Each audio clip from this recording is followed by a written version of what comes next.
एक ओंकार सतनाम करता पुरख निर्भव निर्वैर अकाल मूर्त अजूनी सैभं प्रसाद सर्वशील मम शीलम्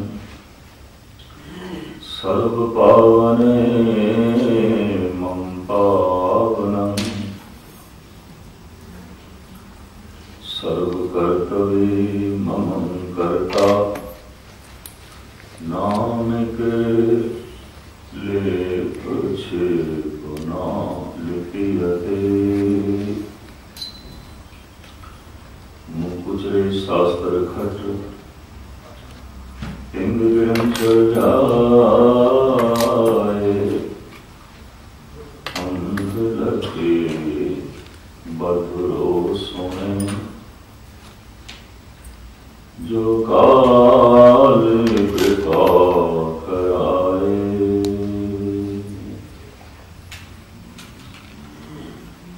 सम्मानित गुरु सत्संगीयो गुरबाणी विचार आपके समक्ष पेश करा। पेशतर गुरुदेव की फतेह प्रवान करनी। वाहिगुरु जी का खालसा वाहिगुरु जी की फतेह। दुनिया सागर उठकर कहिए क्यों कर पाइए पारो। गुरु नानक के समय होए गोरख के सब तो वड्डे चेले चरपटनाथ।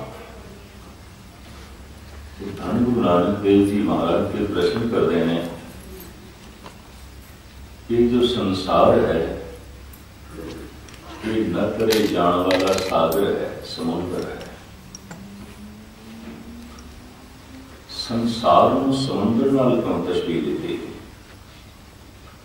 संसार में सागर नाल क्यों तस्वीर दी। सागर ते संसार का स्वरूप ते अलग अलग है पर स्वभाव इको है। जैसे कई दफा असी देख लेने दो मनुख ते अलग अलग है, रंग रूप अलग है, सब कुछ वक्त है पर स्वभाव मेल खा गए, विचार मेल खा गए। इन्हों कहते हैं अंतरीव स्वभाव का मेल। सागर ते संसार का स्वभाव एक हो गया है, स्वरूप एक नहीं है। तो थोड़ा जिहा मैं सागर इस संसार की तुलनात्मक गल करा भी को कुछ नहीं। सागर दे समुद्र दे पानी है, संसार दे पदार्थ ने, सागर दे लहरां ने, संसार दे समस्यावां ने। सागर दे कदी कदाई तूफान खड़े हो जाते हैं, संसार दे कदी कदाई कोई बहुत बड़े हादसे हो जाते, किधरे पहुंचा, किधरे जंग, किधरे महामारी। सागर दे कदी कदाई कोई एक जहाज, कोई शिप, कोई बड़ी बेड़ी डुब जाती है। समुचे संसार के अखबारों की वो खबर बनती है, एक बेड़ी डुब गई, एक जहाज डुब गया, एक शिप डुब गया। क्योंकि रोज के जहाज तैरते हैं, रोज से बेड़ियां चलदियां ने, तैरदियां ने, पर कभी कदाई कोई इक्कड़ बेड़ी, कोई इक्कड़ जहाज, इक्कड़ शिप डुब जाता है। एक हादसा होता है तो दुनिया भर के अखबारों की खबर बन जाती है, लोगों की जुबानों से कुछ दिन चर्चा रहती है। संसार विच कदी कदाई कोई एक अद जिंदगी की बेड़ी पार हो जाती है, कदी कदाई। और वो जो बेड़ी जिंदगी की पार हो जाती है, अमर इतिहास का हिस्सा बन जाती है और रहिंदी दुनिया तक उन्होंने चर्चा होती है। बस इतना अंतरा जरूर है, सागर विच कदी कदाई कोई एक जहाज डुब जाता है, संसार विच कदी कदाई कोई एक जिंदगी की बेड़ी पार हो जाती है, एक बाकी तो सब डुबदियां ने। जिहड़ा कम बहुतात दे होवे, रोज होवे, हर वक्त होवे, वो अखबारां की खबर नहीं बनती। जैसे एक मुल्क विच दोवें टाइम लोग भोजन खा रहे हैं, सो रहे हैं, काम धंधा कर रहे हैं, पर किसी दिन सारे मुल्क को किधरे 2 दिन की रोटी ना मिले, कोई ऐसा हादसा हो जाए तो सारी दुनिया के अखबारों की खबर बनेगी भी 2 दिन फलाने मुल्क के सारे बंदियां को रोटी मिली नहीं, एक अनहोनी जियां घटना। पर रोज रोटी मिलती सी, उसकी खबर नहीं छपी क्योंकि वो रोज काम चल गया। जिहड़ा कम कदी कदाई होवे वो मनुख लई अजूबा होता है।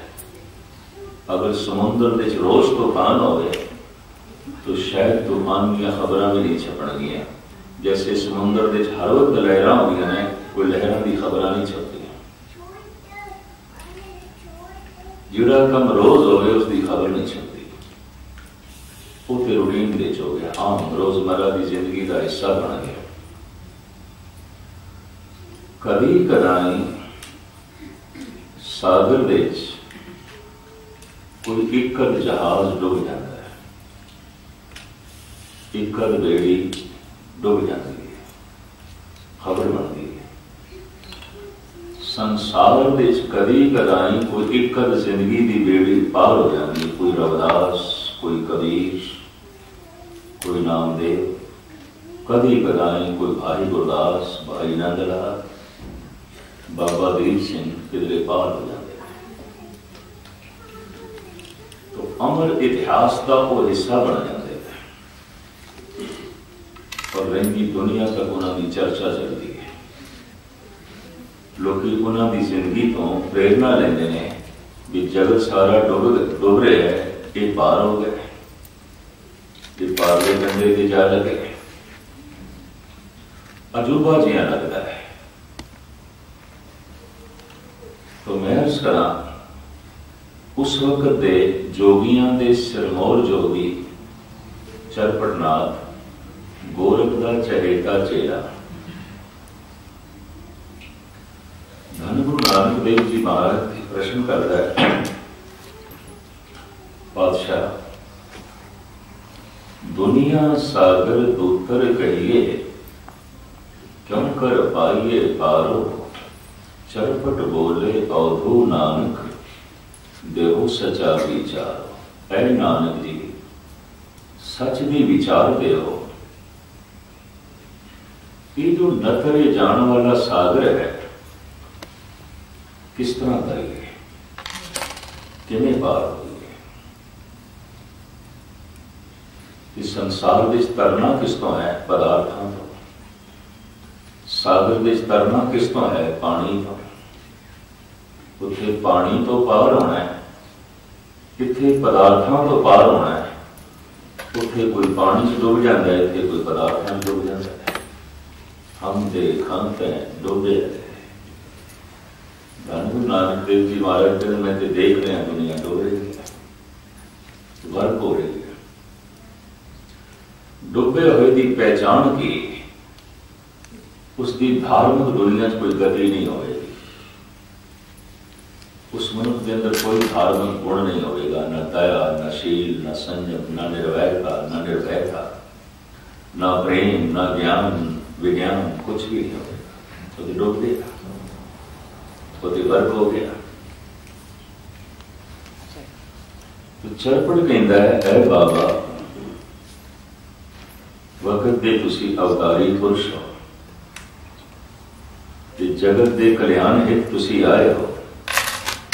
दसो ये न करे जान वाला सागर असी किवें करिए? फिर हमने आपकी ज्ञात अर्ज करते हैं कि जिस सिद्ध गोश जी बाणी है इस सवाल और जवाब ने सिद्धां के सवाल गुरु नानक के जवाब सिद्ध पूछते जा रहे हैं, गुरु बाबा दसते जा रहे हैं। तो उस वक्त के सिद्धां का सिरमौर सिद्ध पूछ रहे हैं इस संसार सागर को किवें अबोध करिए, किवें पार करिए। पर धन गुरु नानक देव जी महाराज की निर्माणता, उन्होंने करीबी, उन्होंने हलेमी, उन्होंने दूरदृष्टा और उन्होंने कहने का ते समझाने का ढंग जब किसी में मूर्खता दिखाई देती है तो फिर अपने आप को अगे कर देना असी मूर्ख। जैसे गुरु अर्जन देव जी महाराज कहते कहो नानक हम नीच कर्मा शरण परे की राखो शर्मा। दरअसल गल एक जगत की है भाई, जगत के बहुत नीच कर्मा वाला है। पर जब कोई बहुत कोमल हृदय हो जाए, अमृत नाल हृदय भर जाए, किसी को मूर्ख कहना भी औखा। भावे अगला मूर्ख दिखाई दे रहा है, मूर्ख आखना के तां भी चोट लगती है, तां भी दिल शक नहीं आती है। तो गुरु नानक देव जी महाराज के साथ कह देते हैं नहीं को मूर्ख नहीं को सियाणा वरते सब तेरा हम नहीं चंगे बुरा नहीं कोए प्रणवत नानक तारे सोए। धार्मिक मनुख की ऐसी सम दृष्टि हो जाती है जिथे उसदियां नजरां कोमल ने, उहदे कर्म कोमल ने, उहदा बोलना भी कोमल है। वो नहीं चाहता मेरे बोलना नाल भी किसी को चोट पहुंचे, ना मेरे हत्थां नाल किसी को चोट पहुंचे, ना मेरी अखां नाल किसी को चोट पहुंचे। अखां नाल भी चोट पहुंचती है। मैली अखां, करोड़ अखां, क्रोधित अखां जहर उगलदियां ने, आघात पहुंचादियां ने, चोट पहुंचादियां ने। इस तरह का कुछ सोचता है ना ही मेरे बोलना तो किसी को चोट पहुंचे। तो धन गुरु नानक देव जी महाराज चरपट में इन कहते हैं आपे आखे आपे समझे तिसका उत्तर दीजे साच कहो तुम पार गरामी तिसका वैसन दीजे। चरपट तू सब कुछ जानता है, सिद्ध है, अभ्यास कर चुके हैं, धार्मिक मंजिल के बहुत सारे पड़ाव तो लंघ चुके हैं, बड़ा तेरे को अनुभव है। आपे आखे आपे समझे, जो तू पूछ रहे हो कि तू समझदा है, जानना है, तेन पता है। आपे आखे आपे समझे तिसका उत्तर दीजे, तो मैं उसको की समझावा, की जवाब देगा। जो समझदा है, सब कुछ समझदा है। साच कहो तुम पार करानी तिसका वैसन दीजे। चरपट कि ठीक है तू तो पार गरामी है, तू तो पार पहुंच गए हैं। पार गरामी जिसका ग्राम जिसका वसेबा पार है, तू तो पार वसन वाला पुरुष है। तुम्हें क्यों प्रश्न पूछता है? तुम्हें सवाल क्यों करता है? ये सवाल तेरा नहीं हो सकता। तो अद की चरपट फिर हाथ जोड़ता है, नहीं महाराज ये मेरा सवाल है, ये मेरी जिंदगी का सवाल है, ये मेरी। सुन स्वामी अरदास हमारी पूछो साच विचारो रोस न कीजे उत्तर दीजे क्यों पाइए हरि द्वार। हरि दे द्वार की किमें प्राप्ति होए पार असी किस तरह जाइए? साड़ी अरदास है, साड़ी जोदड़ी है। असी प्रश्न करने लिए प्रश्न नहीं पूछ रहे, प्रश्न साड़ी जिंदगी चो निकल रहे हैं। ये प्रश्न साड़ी जिंदगी है, सवाल साड़ी जिंदगी है। कई सिर्फ पूछण नहीं पूछ रहे हैं, कुछ करने नहीं पूछते। उस सवाल को उपरों अगर उन्होंने कोई जवाब भी मिल जाए उन्होंने, तो उन्होंने कोई लाभ नहीं होने लगा। इन्हें बतंडावाद भी कह देना, वाद विवाद कुछ भी नहीं। जो कुछ ये पूछ रहा है ये इसका सवाल नहीं है, पर पूछ रहे बस सिर्फ पूछण ਲਈ पूछ रहे है। पर चरपट कहता है बाबा मैं सिर्फ पूछण ਲਈ नहीं पूछ रहा, मैं पार जान ਲਈ पूछ रहा। मैं पारग्रामी नहीं हाँ, मैं पारदर्शी हाँ। दो शब्द ने पारदर्शी, पारला कंडा दिखाई देता है, पारग्रामी पार पहुंच गया है। कवि, साहित्यकार, दार्शनिक, फिलोसफर अक्सर पारदर्शी कहे जाते हैं। कि खड़े थे उरार होंगे ने पारला कंडा इन्हों दिखाई देता है। पार की प्यास भी होती है, पार जान की तड़प भी होती है, पार जान की उमंग भी होती है, पर पार जान की हिम्मत नहीं है। बहुतियों के अंदर प्रभु मिलने की प्यास भी होती है, तड़प भी होती है, और उद्यम करने की हिम्मत नहीं है, चलने की तौफीक नहीं है। कहते ने चंगी इच्छा कर लेनी ये कोई बहुत बड़ी गल नहीं है।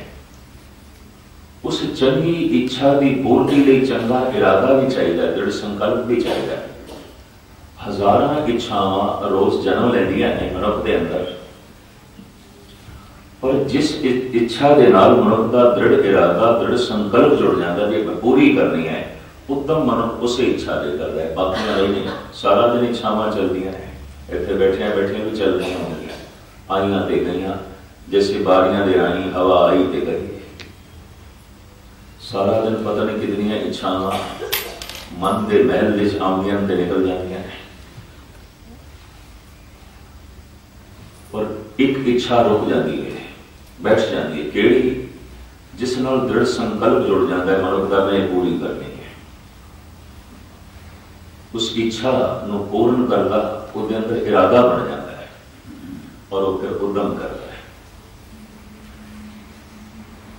परमात्मा की इच्छा कर लेनी, परमात्मा के मार्ग से चलने की इच्छा कर लेनी, संत बनने की, भगत बनने की इच्छा कर लेनी, परम आनंद माणन की, समाधि लीन होने की इच्छा कर लेनी कोई बहुत बड़ी गल नहीं।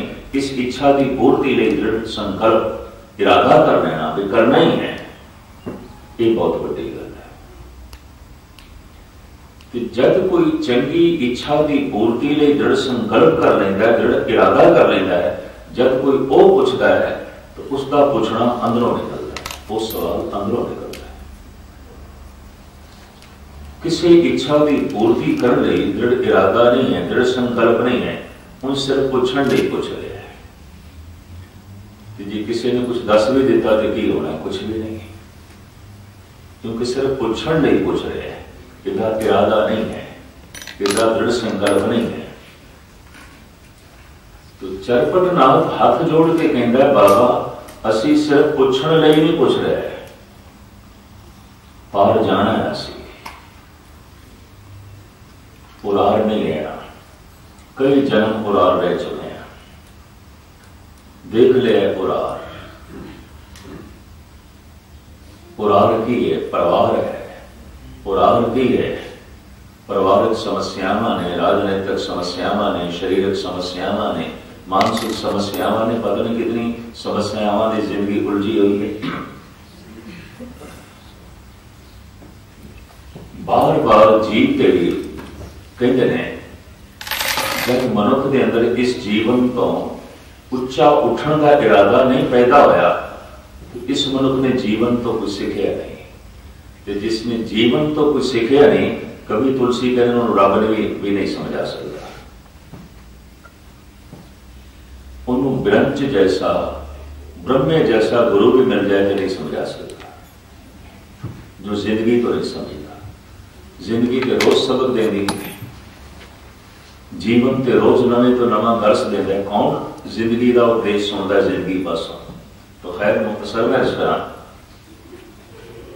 चरपट नाथ कहते हैं, सुन स्वामी अरदास हमारी पूछो साच विचार, रोशन कीजे उत्तर दीजे क्यों पाइए हरि द्वार। अपने द्वार तो हम तंग आ गए, हम हरि के द्वार जाना है, हरि के बूहे से जाना है, प्रभु के घर जाना है। और प्रभु का घर ही साडा घर है। पार ग्राम होना है, पार जाना है।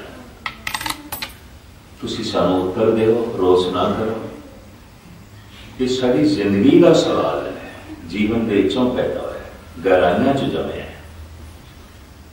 तो सतगुरुदेव जी महाराज ने भी देख लिया, हाँ कि जानना चाहते हैं, पूछण लिए नहीं पूछ रहे, बाहर जान लिए पूछ रहे हैं। तो धन गुरु नानक देव जी महाराज ने जो जवाब दिता है वो मैं आप जी के सामने रखा। और ये जवाब धन गुरु नानक देव जी महाराज का बहुत कीमती बोल, और गुरु नानक के समय तो सिख जगत के बोल बड़ा प्रचलित चले आ रहे हैं। किसी को समझाना हो तो संसार में किवें रहना है तो किवें पार करना है, ये बोल गुरु नानक के अगे किए जाते हैं। थोड़े सामने मैं रखा वो प्रश्न चरपड़ का, ये हुण जवाब धन गुरु नानक देव जी महाराज का। जैसे जल में कमल निराल, मुर्गा ही न साणे, शब्द सुरत भव सागर करिए, नानक नाम बखाने, रहे एकांत एक मन वसया, आशा माने निरासो, अगम अगोचर देख दिखाए, नानक ताका दासो। ऐ चरपट, ऐ गोरख दे चेले, जी तुसी संसार तो पार होना है और सागर के डूबण तो बचना है, तो फिर इस तरह रहो। जैसे जल में कमल निरालम, मुर्गा ही न साणे, शब्द सुरत भव सागर करिए, नानक नाम बखाने, रहे एकांत एको मन वसया, आशा माहे निरासो, अगम अगोचर देख दिखाए, नानक ताका दासो। चरपट, संसार विच इस तरह रहना चाहिए जैसे पानी विच कमल, जैसे पानी विच मुर्गाबी। दो उदाहरण देते हैं। कमल ना भिजदा है ना डुबदा है,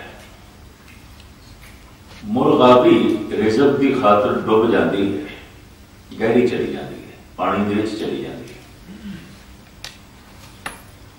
क्योंकि उसकी खुराक थल्लों लगती है तो थल्ले चली जाती है, बहुत गहराई चली जाती है, पर भिजदी नहीं है। अगर भिज जान उसके पंख तो फिर ऊपर नहीं आ सकती, फिर तो वजनी हो जाएगी, भारी हो जाएगी, फिर तो डूब जाएगी। मुर्गाई न साणे, न साणे शब्द राजस्थानी भाषा है, नहीं सणदी, नहीं भिजती। उत्थे कोई बंदा भिज जाए ना तो राजस्थान के राजस्थानी बोली च कहने या तो सण गया, सण गया, भिज गया। आटा साण दी भी आटे च पानी पाया, गिला किया, अज भी कहना कोई बारिश दे भेजा है तो उत्थे अज भी कहते हैं या तो बरखा में सण गया, जो सण गया, भिज गया। ये बोली राजस्थानी भाषा का शब्द। मुर्गा ही न साणे, जैसे मुर्गा भी नहीं सणदी, नहीं भिजदी, डुबदी है, गर्क हो जाती है, थल्ले चली जाती है, फिर ऊपर आ जाती है क्योंकि भिजदी नहीं। कमल डुबदा भी नहीं, भिजदा भी नहीं। जैसे जैसे पानी बढ़ता है ऊपर उठता है, कमल की तरह रहे। घर जैसे जैसे पदार्थ वधन मनुख डुबदा है, जैसे जैसे धन वधे मनुख डुबदा है, जैसे जैसे पद प्रतिष्ठा वधे मनुख घर को होकर रह जाता है, निकलना ही औखा हो जाता है, डुब गया।